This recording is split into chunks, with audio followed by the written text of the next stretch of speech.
Hey everyone, welcome back to the channel. Today we're diving into the top 10 worst tourist traps around the world. We're talking about those places you see on postcards and dream of visiting, but that end up being overcrowded, overpriced, and kind of a letdown. We're about to expose these tourist traps and give you the lowdown on how to spend your hard-earned cash and precious vacation time on something actually awesome. Stick around because I'm going to show you some hilarious alternatives that will make your trip unforgettable. For all the right reasons. Make sure you smash that like button and subscribe to the channel so you don't miss out on any of the travel tips and tricks coming your way.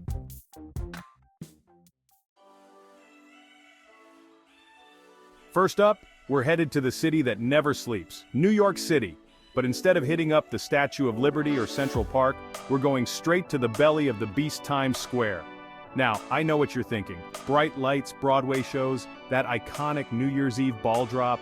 It's gotta be amazing, right? Wrong. Times Square is basically a giant flashing billboard with more people than pigeons. You'll be dodging selfie sticks, battling through crowds, and getting harassed by Elmos trying to sell you something every 5 seconds. And don't even get me started on the prices. You'll be paying $10 for a bottle of water and $20 for a hot dog that tastes like regret. Instead of wasting your time and money here, go explore the hidden gems of the city. Check out the quirky shops in Greenwich Village, grab a slice of pizza from a local joint, or catch a show in the East Village. Trust me, you'll thank me later.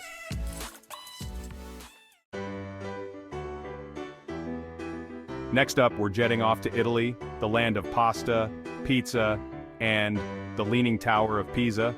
Now, I'll admit this Leaning Tower is pretty iconic, but here's the thing. It's basically just a really old tower that leans. The lines to get up close and personal with this architectural wonder are insane. We're talking hours long, people, and for what? A 5-second glimpse and a photo that everyone and their grandma has already taken? Plus, the tickets to climb the tower are about as expensive as a gondola ride in Venice, and trust me, the gondola ride is way more romantic. And once you've seen the tower, there's not much else to do in Pisa. It's a cute town, sure, but not exactly a must-see destination, so here's my advice. Skip the tower, save your euros, and head to Rome, Florence, or even the Amalfi Coast. You'll thank me later when you're sipping Chianti in a Tuscan vineyard instead of sweating in a tourist trap line.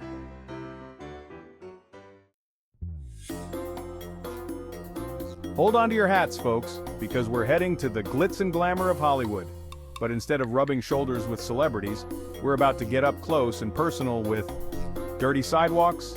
Yep, the Hollywood Walk of Fame, home to over 2,600 stars, is surprisingly underwhelming. It's crowded, like really crowded. You'll be dodging tourists, street performers, and probably stepping on a discarded Hollywood dream or two. And don't even get me started on the state of the sidewalk itself. Seeing your favorite celebrity's name is kinda cool. But is it worth battling the crowds and the heat? Not really. If you want to experience Hollywood, go see a movie at the TCL Chinese Theater, take a studio tour, or hike up to the Hollywood sign. Just maybe skip the Walk of Fame.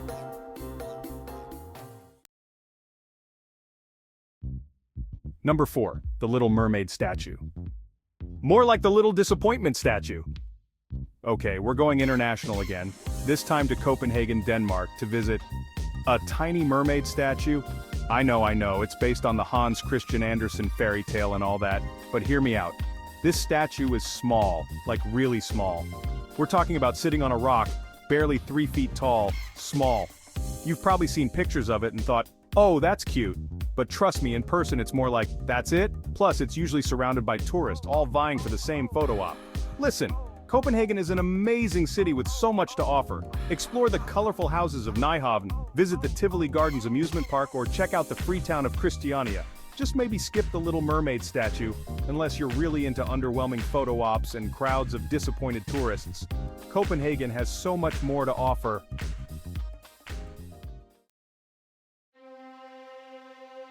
Number 5, the Pyramids of Giza. More like the Pyramids of Giza, a lot of hassle. Next stop, Egypt.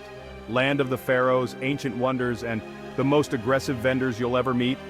Yeah, the Pyramids of Giza are undeniably impressive. I mean, they were the tallest man-made structures for over 3,800 years. But be prepared to be bombarded with people trying to sell you everything from camel rides to fake artifacts. And these aren't your friendly neighborhood salespeople. We're talking relentless haggling, pressure tactics, and even some light stalking. Don't get me wrong, the pyramids are a sight to behold. but the constant harassment from vendors can really put a damper on the experience. My advice? Hire a reputable tour guide who can navigate the crowds and keep the vendors at bay.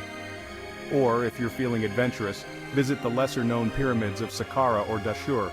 They're just as impressive, with a fraction of the crowds and hassle. Plus, you can channel your inner Indiana Jones without all the pressure to buy a knockoff headdress.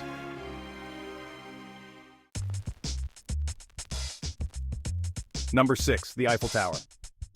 More like the Eye Roll Tower.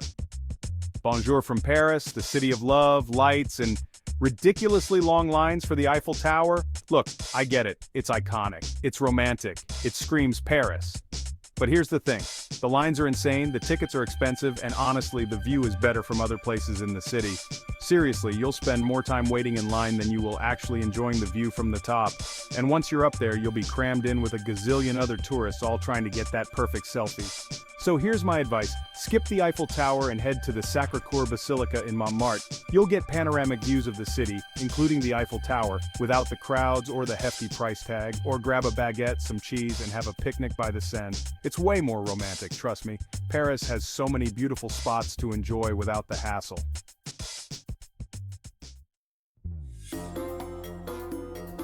Number 7, Stonehenge. More like Stonehenge, from a distance. We're off to England to visit one of the most mysterious and ancient sites in the world, Stonehenge. These giant stones have been standing for over 5,000 years, but good luck getting close enough to touch them. That's right, folks. You have to pay a hefty fee just to walk around the perimeter of the site. And even then, you're kept at a distance by ropes and fences. I mean, I get it, they want to preserve the stones. But come on, I came all the way to England. The least they could do is let me get a closer look. Plus, the surrounding area is pretty desolate. We're talking wide open fields, a few sheep, and not much else. So here's my suggestion. Skip Stonehenge and head to Bath instead. It's a beautiful city with Roman baths, Georgian architecture, and way more to see and do. Plus, you can actually touch the buildings in Bath, just saying.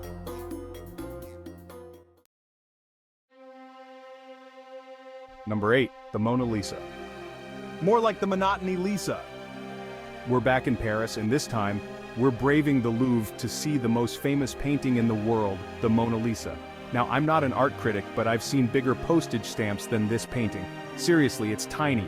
And you know what else is tiny? The amount of time you'll actually get to look at it. Be prepared to be herded through like cattle, elbowing your way past selfie sticks and screaming children just to catch a glimpse of Mona's enigmatic smile.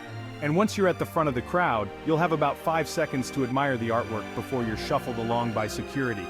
The Louvre is full of other incredible masterpieces, many of which you can actually enjoy without needing crowd surfing skills. Or, skip the Louvre altogether and head to the Musée d'Orsay, which houses an impressive collection of Impressionist and Post-Impressionist art.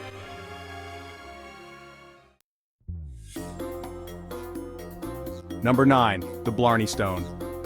More like the Blarney Stone? Get ready to pucker up, because we're heading to Ireland to kiss the Blarney Stone. Legend has it that kissing this stone gives you the gift of eloquence. But let's be real, you're more likely to get a mouthful of germs. That's right, folks. This tradition involves hanging upside down and kissing a stone that's been slobbered on by millions of people. Talk about an unhygienic way to get your point across.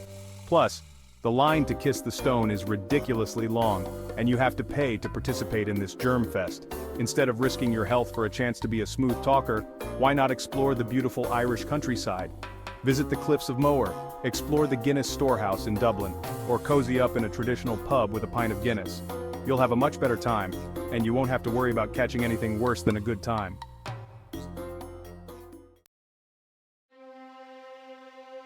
Number 10, the Great Wall of China. More like the Great Wall of Wait, this is it? We're traveling to China to visit the iconic Great Wall. But before you pack your bags, let me burst your bubble.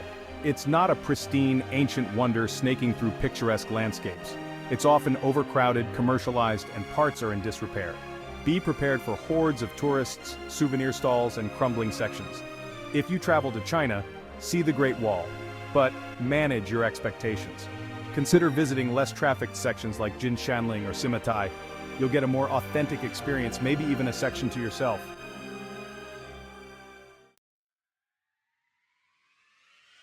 Don't be a tourist trap victim. Thanks for watching. If you enjoyed this video, don't forget to hit that like button, subscribe to the channel, and ring the bell for notifications on our latest videos. Let us know in the comments if you've been to any of these tourist traps or if you have any to add to the list.